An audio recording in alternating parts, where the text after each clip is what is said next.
ভোর 4:45 বাজে, বাইরেটা কি ঘুটঘুটে অন্ধকার।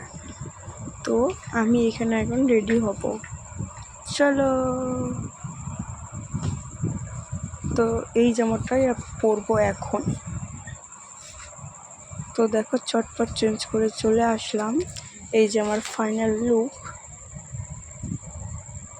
5:15-এর মধ্যে রেডি হয়ে গেলাম। বাইরে পাখিগুলো কি সুন্দর ডাকছে। তো চলো। এতটাই অন্ধকার যে ফোনের ফ্ল্যাশ দিলে হাঁটতে হচ্ছে। এই যে আমি অটোতে উঠে গেলাম, অটো থেকে নেমে আমি বাসে উঠলাম। তো ফাইনালি আমি হাওড়ায় পৌঁছে গেছি। তো এখানে খিদে পেয়েছিলো, তো একটা চুরি ভাজা প্যাকেট কিনে খেয়ে নিলাম। তো ফাইনালি ট্রেনে উঠে গেছি। এই যে আমি এখানে নবদ্বীপে পৌঁছে গেছি।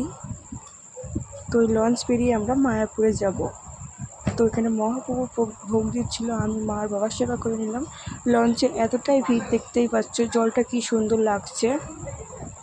তো দেখো ফাইনালি আমরা মায়াপুরে পৌঁছে গেছি, সবাই এখন শুয়ে রয়েছে। তো এই যে আমার আর কোনো এনার্জিই নেই বলতে গেলে। তো টাটা বাই, কমেন্টে প্লিজ জানিয়ে দিও।